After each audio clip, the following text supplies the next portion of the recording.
This channel does not promote any violent, harmful, or illegal activities. All content provided by this channel is meant for an educational purpose only. MDH chana masala এখন ছোলা হোক বা বরবটি দানা, সাদা চানা হোক বা কালো, সব রান্নাই হবে অসাধারণ।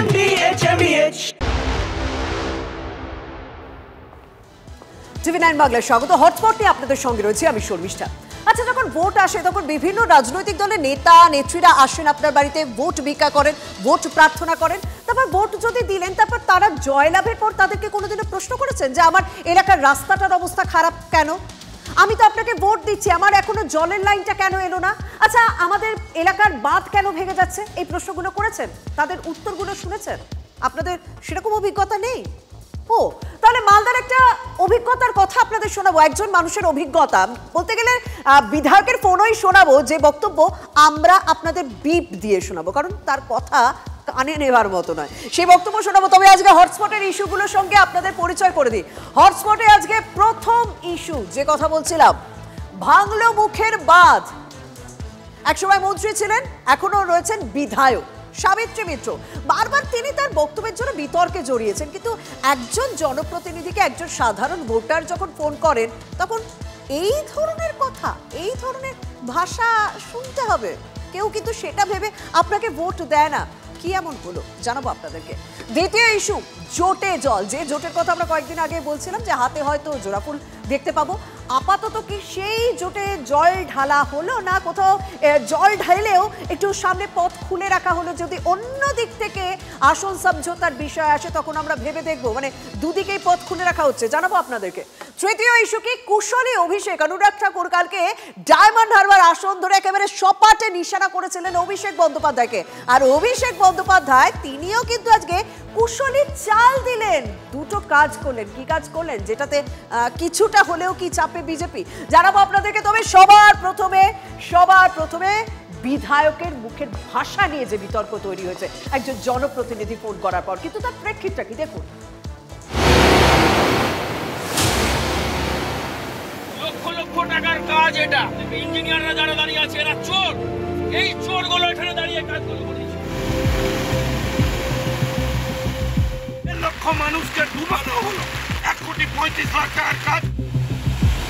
বিজেপির লোকরা রাজনৈতিক ফায়দা তোলার জন্য ওখান থেকে সমস্ত রকমের 2-3টা বস্তা ছড়িয়ে লিকেজ করে দিল। এটা মাল কামাইয়ের জায়গা ছিল, আবার মাল কামাইটা হয়ে গেল।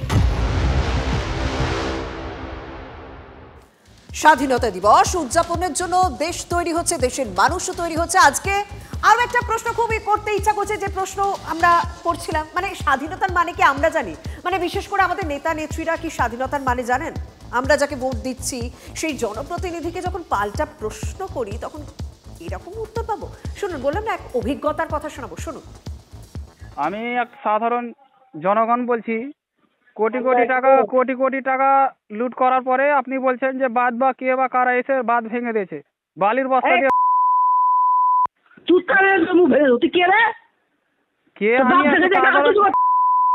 আমি ম্যাডাম কোটি টাকা গল্প করে বালির বস্তা অটোমেটিক ভাঙবে। একজন বিধায়ক, রাজ্যের প্রাক্তন মন্ত্রী সাবিত্রী মিত্র এমনই ভাষায় কথা বললেন যে আমরা বিপ দিয়ে চালাতে বাধ্য হলাম, কারণ তার মুখে এরকম কথা শুনবো আমরাও কোথাও আশা করিনি। আপনারাও হয়তো শকড হবেন। মালদার ভূতনিতে 1,35,00,000 টাকায় তৈরি নতুন বাঁধ বন্যার জলে স্রেফ ভেসে গেল। আর একবার অ্যামাউন্টটা বলে দিই, 1,35,00,000 টাকায় এই বাঁধ তৈরি হয়েছিল। সামান্য বৃষ্টি, বন্যা হলো, ভেসে গেল। আর সেটা নিয়েই প্রশ্ন করেছিল আমার আপনার মতো একজন ভোটার, আর বিধায়ক বলছেন তুই প্রশ্ন করার কে? আপনাকে কি কোনো কিছু প্রশ্ন করা গেলে কি আপনাদের আর না হলে ভূতনি ব্রিজে আই। ভূতনি তো কি করে পুরো আপনারা তো ডুবিয়ে দিয়েছেন। আপনারা তো পুরো ভূতনিটাকে তো ডুবিয়ে দিয়েছেন। ভোট দিছিস পয়তাগুলা কোথাকার? আশ্চর্য ব্যাপার তো। এইভাবে ভাষা খারাপ করার কি আছে? ফুল বলা কে? আমরা তো সাধারণ মানুষ, তো আপনারা কি তো প্রশ্নটা করবো, আমরা কাকে প্রশ্নটা করতে যাব? আমার সোজা একটা কথা ম্যাডাম, আপনাকে যারা প্রশ্ন করছেন না তারা হলেন সেই জনতা যাদের ট্যাক্সের টাকায় কাজ হয়, যাদের ভোটে আপনি জয়লাভ করেন, যে কাজের কৃতিত্ব আপনারা নেন আর কাজ পণ্ড হলে দায় ঝাড়তে ব্যস্ত হয়ে পড়েন। আমরা পরে বালির বস্তা দিয়ে বাচ্চাকে আটকেছিলাম। বালির বস্তা দিয়ে আটকাবার পর রাত্রি 4টার দিকে কেউ বা কারা কিছু লোক, এটা কংগ্রেস এবং সিপিএম এবং বিজেপিরা, সিপিএম বিজেপির লোকরা রাজনৈতিক ফায়দা তোলার জন্য ওখান থেকে সমস্ত রকমের মানে 2-3টা বস্তা ছড়িয়ে লিকেজ করে দিল। লিকেজ থেকে জল ঢুকতে ঢুকতে তারপর ওয়াশ আউট হয়ে গেল। মানে শুনলেন সাবিত্রী মিত্রের কথা, 1,35,00,000 টাকা দিয়ে যে বাঁধ তৈরি হচ্ছে সেটা সিপিএম বিজেপির লোক রাত 4টে গিয়ে ভেঙে দিল। এরকম যুক্তি দিতে পারলেন তিনি? সাবিত্রী ম্যাডামের অবশ্য কথায় কথায় ভাইরাল হয়ে ওঠার একটা সুখ্যাতি আছে জানেন তো। এই তো কিছুদিন আগে আপনাদের শুনিয়েওছিলাম, হিন্দু ধর্ম নিয়ে এমন কথা বললেন জানিয়ে বিতর্ক তৈরি হলো। এমনকি পেহেলগাঁও কাণ্ডে জঙ্গিদের পাশে দাঁড়িয়ে বক্তব্য রেখেছিলেন। শুনুন সেই দুটো বক্তব্য, শোনাতেই হবে। একমাত্র আমার পছন্দ ইসলাম ধর্মকে নিয়ে কোনদিন কোন মুসলিম সমাজ আন্দোলন করে না। আমার যতটা জানা আছে, জঙ্গিরা মেরেছে বলে বলা হচ্ছে, জঙ্গিরা কোনোদিন ট্যুরিজমকে মারে না। জঙ্গিরা সবসময় ট্যুরিজমকে রেসপেক্ট জানায়। তাহলে এই ট্যুরিজমগুলোকে মারলো কারা? সাবিত্রী মিত্রের এই কথা বারবার দলকে বিপাকে ফেলে। মালদা জেলার সঙ্গে যখন অভিষেক বন্দ্যোপাধ্যায় বৈঠকে বসেছিলেন তখন সাবিত্রী মিত্রকে মুখ বন্ধ রাখতে বলেছিলেন, কিন্তু কিসের কি? সাবিত্রীর মুখে বাদ দেবে কার সাধ্যে রয়েছে বলুন তো? যারা আমাকে ফোন করে উত্তপ্ত করেছে যে আপনি 200 কোটি টাকা থামিয়ে নিয়েছেন আর ঠান্ডা ঘরে বসে আছেন, আমি তখন বললাম, আমি তখন ওকে বাজে কথাটা বলছি। একটা দুটো লাইন বলেছি যে আমি বলি তুই কে রে, তুই আমাকে ফোন করার একটা গ্রুপ আছে ওদের, আমি এসপিকে রিপোর্ট করলাম ওটাকে ভাঙার জন্য। সাংসদ আছে, আমি আছি, আমি আর সাংসদটা এখন আসেইনি, সাংসদটা আপনাদের কাছে আসেই না, আপনার তো উত্তর দিচ্ছেন না। সাবিত্রী মিত্র তিনি বলছেন এলাকার সাংসদ আসেন না। এলাকার সাংসদ মানে কে? মালদা দক্ষিণের সাংসদ কংগ্রেসের ঈশা খান চৌধুরী। দিল্লিতে তো এই তৃণমূল কংগ্রেস আর কংগ্রেস একসঙ্গে লড়াই করছে না তো? ভূতনি এলাকার মানুষের উন্নয়নের জন্য এলাকায় মানে স্থানীয়ভাবে একসঙ্গে লড়তে বাধা কোথায়? স্থানীয় বিজেপির অভিযোগটা কিন্তু আবার মারাত্মক। ওই এলাকার লোক তৃণমূলকে ভোট দেন না তো, তাই কাজও হয় না। অডিও ভাইরালেই বলা গেছে তোমরা তো ভোট দিচ্ছ না, দেখবেন অডিওতেই বলেছে উনিকে গালিগালাজ করার পরে ভোট দিচ্ছে না। আরে উনি তো এইখানকার বিধায়িকা, মানিকচক বিধানসভা সমস্ত ধর্ম নির্বিশেষে সমস্ত লোক উনা যারা ভোট দিবে, অর্থাৎ যারা তৃণমূলের নেতা নেত্রী তারাই ত্রিপাল চিরা গুড় নৌকা পাবে। আদার্স দলের লোক যারা বিজেপি করে আর আদার্স দল করে তাদেরকে কিচ্ছু দেওয়া হবে না। এই কথাটা কিন্তু আমরা সাবিত্রী মিত্র ফোনতেও শুনিয়েছিলাম। মানে যে ফোনটা ওই সাধারণ ভোটার ফোন করেছিলেন তাকেও বলেছিল তোরা কি আমাকে ভোট দিস, এই প্রশ্নটা করেছিলেন। তার মানে এই অভিযোগটার কি কোথাও হলেও সত্যতা রয়েছে? আর স্বাভাবিকভাবে তাকে নিয়ে রাজ্য রাজনীতি তো গরম হয়ে উঠবেই। এরা তো জমিদার মনে করে নিজেদেরকে, তো স্বাভাবিকভাবে কেউ প্রশ্ন করলে সাবিত্রী মিত্র তো তাকে গালিগালাজ করবে। এরা তো জমিদার নিজেদেরকে মনে করে না, জনগণ হচ্ছে এদের কাছে চাকর বাকর। এটা তো তৃণমূলের নেত্রী, নাকি এমনি হয়েছে নাকি? পশ্চিমবঙ্গে এই চলছে স্বেচ্ছাচার, স্বৈরাচার, দুরাচার, যা বলবে সেটাই চলছে। এই একটু আগে মালদার কথা বলতে গিয়ে আপনাদের বললাম যে কংগ্রেস এবং তৃণমূল কংগ্রেস একসঙ্গে দিল্লিতে লড়ছে। আচ্ছা, স্থানীয়ভাবে কি তারা একসঙ্গে লড়বে? মানে সামনে বিধানসভা নির্বাচনে তারা কি একসঙ্গে লড়বে? তাহলে সেই সংক্রান্ত একটা আপডেট আপনাদের দিয়ে দিই। গত কয়েকদিন থেকে ওঠা তৃণমূল এবং কংগ্রেস জোট জল্পনায় আপাতত জল ঢেলে দিলেন অভিষেক বন্দ্যোপাধ্যায়। বিধানসভা ভোটে আপাতত একা লড়ার নীতিতেই অনড় তৃণমূল কংগ্রেস। সংসদে কংগ্রেসের সঙ্গে সখ্য রয়েছে, রাজ্যে আসন সমঝোতার কোনো ভাবনা নেই তৃণমূলের।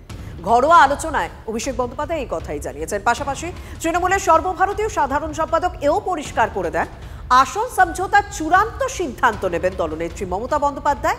বিগত নির্বাচনের নিরিখে দর কষাকষির এখন কোনো জায়গায় নেই কংগ্রেস। আসন সমঝোতার প্রস্তাব যদি দেয় কংগ্রেস তাহলে সিদ্ধান্ত নেবেন দলনেত্রী, মন্তব্য অভিষেকের। আর এই নিয়ে স্বাভাবিকভাবে বিজেপিও কটাক্ষ করতে শুরু করে দিয়েছে। তারা একসাথে লড়বে না সিপিএম কেও সঙ্গে নেবে? এরা তো দিল্লিতে সব একসাথে হাতে হাত ধরে নাচছে, এখানে এসে আবার বন্ধু ছেড়ে দিয়ে, বন্ধুত্ব ছেড়ে দিয়ে শত্রুতার ভাব করছে। তো তারা নিজেরা আলোচনা করে আগে ঠিক করুক তারা কি করতে চায়। কোনো নতুন ইঙ্গিত নাই, নতুন সমীকরণ নাই, নতুন বিকিরণ নাই, কিছুই নাই। পশ্চিমবঙ্গ তার সমীকরণ, তার বিকিরণ, তার কোনো সম্পর্ক নাই।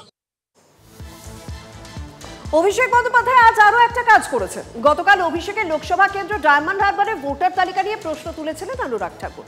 আক্রমণ করেছিলেন ভুয়ো ভোটার নিয়ে। অনুরাগের এই মন্তব্যের পর ছেড়ে কথা বলার তো লোক নয় অভিষেক। কি করলো? দুটি কাজ করলেন অভিষেক বন্দ্যোপাধ্যায়। প্রথমত অনুরাগ ঠাকুরের বাড়িতে পৌঁছে গেলেন তৃণমূলের প্রতিনিধি, পেন ড্রাইভ এবং ডকুমেন্ট পৌঁছে দিলেন তাকে। আর অন্যদিকে ভিডিও প্রকাশ করল তৃণমূল কংগ্রেস, যেখানে অনুরাগকে পাল্টা প্রশ্ন করেছেন ডায়মন্ড হারবারবাসী মানুষ। দুজনের বক্তব্য একটু ক্লাব করে আপনাদেরকে শোনাচ্ছি। 301 बूथ में डायमंड हार्बर में 15% वृद्धि हुई है। ডায়মন্ড হারবার বিধানসভা 265 নম্বর বুথের ভোটার আর আমাদের বাপ ঠাকুরদারা সবাই এখানকার বাসিন্দা, কিন্তু আমাদের একটা মিডিয়া মাধ্যমে জানতে পারলাম যে আমাদের ভোটার কার্ডটি ভুয়ো বলে ঘোষণা করা হচ্ছে। আমরা বিগত কয়েক বছর ধরে ভোট দিচ্ছি এবং আমার মানে পূর্বপুরুষরা সবাই এখানকার স্থায়ী বাসিন্দা এবং এখানে ভোট দেয়। और सारे टीएमसी ने जीते हैं। अभिषेक बनर्जी जी कहाँ हो आप? देखिए क्या हो रहा डायमंड हार्बर में। আমি এখানে 40 বছর ভোট দিচ্ছি, এখন আমাকে বলছে ভোটার কার্ড ভুয়ো। এটা সব মিথ্যা। ডায়মন্ড হারবার বিধানসভার 265 নম্বর ব্লকের আমার ভোট দিয়ে আমি বিগত কিছু বছর ধরে এখানে বাস করছি। আমরা এত বছর যখন এখানে বসবাস করে আসছি এবং আমাদের সমস্ত ডকুমেন্টস ঠিকঠাক আছে, তো আমাদেরকে কেন ভুয়ো বলে ঘোষণা করা হচ্ছে আমরা জানি না। तो क्या आप चुनाव इसीलिए जीत रहे हो? ये जो फर्जी वोट एडिशन क्या आपके अनुसार हो रही? রাজ্য রাজনীতিকে বা বিশেষ করে জাতীয় রাজনীতিতে লড়াইটা তাহলে কি এখন শেয়ানে শেয়ানে হচ্ছে? বাংলায় এসআইআর নিয়ে অভিষেক বন্দ্যোপাধ্যায় কিন্তু কৌশলী, দাবার চাল ভেবেচিন্তেই দিচ্ছেন। আগে বলেছিলেন কোনোভাবে এসআইআর বাংলায় হতে দেব না, কিন্তু পরিবর্তিত পরিস্থিতিতে মানে এই কদিনে তো অনেক কিছু ঘটে গিয়েছে, যারা জানেন তারা প্রত্যেকেই জানেন। এই পরিবর্তিত পরিস্থিতিতে তিনি বলছেন মানুষ না চাইলে কমিশন পিছু হতে বাধ্য হবে। সুপ্রিম কোর্টের রায় পক্ষে যদি না আসে তাহলে রিভিউ পিটিশন দাখিল করবে তৃণমূল কংগ্রেস। সাংবাদিকদের সঙ্গে যখন আলাপচারিতা হচ্ছিল এমনটাই জানিয়েছেন অভিষেক বন্দ্যোপাধ্যায়। এদিকে মিঠুন চক্রবর্তী তিনি কি বলছেন জানেন? এই লড়াই আমাদের শেষ লড়াই, যদি এসআইআর না হয় তাহলে বাংলা আর থাকবে না। মিঠুন কি বলছেন শুনুন। এসআইআর হবে, আবার বলছি এসআইআর হবে হবে হবে, আর এই লড়াই আমাদের শেষ লড়াই। এই জন্যই বলছি যদি না হয় তাহলে এ বাংলা আর বাংলা থাকবে না। আর ইতিমধ্যে একটি খবর আপডেট আসছে, বিহারে এসআইআর এ আমরা আপনাদেরকে বারবার জানিয়েছি 65 লক্ষ মানুষের নাম বাদ পড়েছিল। সেই 65 লক্ষ নাম প্রকাশের নির্দেশ দিচ্ছে সুপ্রিম কোর্ট। কি কারণে নাম বাদ দেওয়া হলো? 19 অগস্টের মধ্যে ওয়েবসাইটে প্রকাশের নির্দেশ সর্বোচ্চ আদালতের, মানে নির্বাচন কমিশনকে তার ওয়েবসাইটে পরিষ্কার করে দিতে হবে এই 65 লক্ষ যাদের নাম বাদ পড়েছে তাদের একটা তালিকা প্রকাশ করতে হবে। কেন কার নাম বাদ গেল সেটাও পরিষ্কার করে জানিয়ে দিতে হবে। আমার সঙ্গে রয়েছেন সহকর্মী জ্যোতির্ময়। জ্যোতির্ময়টা তো বড় নির্দেশ, মানে 65 লক্ষ নাম যে বাদ গেল তার পুরোপুরি ক্লারিফিকেশন যে প্রয়োজন, পুরো স্বচ্ছতার যে প্রয়োজন সেটা তো পরিষ্কার করে দিচ্ছে সুপ্রিম কোর্ট। দেখো, আজকে সুপ্রিম কোর্ট প্রশ্ন করে যে যাদের নাম বাদ গিয়েছে তাদের নাম জানার অধিকার সেই ব্যক্তিদের যেমন রয়েছে, আর এক্ষেত্রে পলিটিক্যাল পার্টিগুলো উদ্যোগী হচ্ছে, সেটা কেন হচ্ছে তা নিয়ে প্রশ্ন উঠেছে যে এই কাজ তো কমিশনের কাজ, তাদের দায়বদ্ধতা মানুষের প্রতি যে যাদের নাম তারা বাদ দিয়েছে তাদের সম্পর্কে বিস্তারিত তথ্য আপলোড করতে হবে। আজ সুপ্রিম কোর্ট স্পষ্টভাবে জানিয়ে দিয়েছে যে যাদের নাম বাদ গিয়েছে অর্থাৎ সেই 65 লক্ষ, তাদের নাম আলাদা করে তালিকা করে এবং যাবতীয় বিবরণ সহ তথ্য দিয়ে তা আপলোড করতে হবে কমিশনের ওয়েবসাইটে। বেশ, অনেক ধন্যবাদ। আমরা কথা বললাম আমার সহকর্মী জ্যোতির্ময়ের সঙ্গে। অর্থাৎ হয়তো স্বাভাবিকভাবে আর কয়েকদিনের মধ্যে নির্বাচন কমিশন তাদের ওয়েবসাইটে সমস্ত তালিকা দিয়ে দেবেন যাদের নাম একেবারে বাতিল করা হয়েছে বিহারের ক্ষেত্রে, এবং কার নাম কেন বাতিল করা হলো সেটা পরিষ্কার করে দেওয়া হবে। এদিকে আমি যদি আমাদের রাজ্যের দিকে একটু নজর রাখি, আমাদের রাজ্যও কিন্তু এসআইআর নিয়ে তথ্য আমরা তো প্রত্যেকদিন আপনাদেরকে সেই আপডেট দিচ্ছি। মুখ্য সচিব কাল দিল্লি থেকে বৈঠক করে এসেছেন, এরপর রাজ্য কি করবে এখনো সেই বিষয়টা কিন্তু পরিষ্কার নয়। এই আবহে তাৎপর্যপূর্ণ বার্তা মুখ্যমন্ত্রী মমতা বন্দ্যোপাধ্যায়েরও। দেশ ভাগের সময় যারা এসেছেন তারা এই দেশের নাগরিক, কিন্তু যারা দেশের নাগরিক নয় তাদের বিরুদ্ধে ব্যবস্থা নিক। কন্যাশ্রী দিবসের মঞ্চ থেকে ঠিক কি মন্তব্য করলেন শুনুন। যারা এক কাপড়ে সবকিছু ফেলে দিয়ে চলে এসেছিল উদ্বাস্তু হয়ে, তারা তো দেশের নাগরিক হিসেবে গণ্য হয়েছে। যারা দেশের নাগরিক নয়, ফরেনার্স, তাদের বিরুদ্ধে অবশ্যই অ্যাকশন নেওয়া উচিত যদি মনে করেন ভারত সরকার এটা আমাদের হাতে নেই। কিন্তু অযথা, আমি পরশুদিনও দেখছিলাম একজন টেকনিক্যাল লোক একটা নয়ডাতে দিল্লিতে একটা হোটেলে থাকতে গেছেন বাচ্চাকে নিয়ে, বাংলায় কথা বলেছে বলে তাকে থাকতে দেওয়া হয়নি। আমি যদি অন্য ভাষাকে সম্মান করি, তোমরা তাহলে আমার ভাষাকে সম্মান করবে না কেন? ভিন রাজ্যে বাঙালি পরিযায়ী শ্রমিকদের হেনস্থার অভিযোগ, 10 রাজ্যের কাছে হলফনামা চাইল সুপ্রিম কোর্ট। দিল্লি, মহারাষ্ট্র, রাজস্থান, ওড়িশা সহ 10 রাজ্যের হলফনামা তলব করা হয়। রিপোর্ট দিতে হবে কেন্দ্রীয় সরকারকে। বাঙালি হেনস্থার অভিযোগের ভিত্তিতে কি পদক্ষেপ নেওয়া হচ্ছে, রিপোর্ট তলব বিচারপতি সূর্যকান্ত ও জয়মান্য বাগচির ডিভিশন বেঞ্চের। আগামী সপ্তাহে মামলার পরবর্তী শুনানি রয়েছে। বাহ, এবার রয়েছে স্বাদ। হ্যাঁ, অপূর্ব স্বাদ। এমডিএচ এর চাঙ্কি চাট মশলা, জীবনে আসল স্বাদ জাগলো। আসল মশলা এমডিএচ।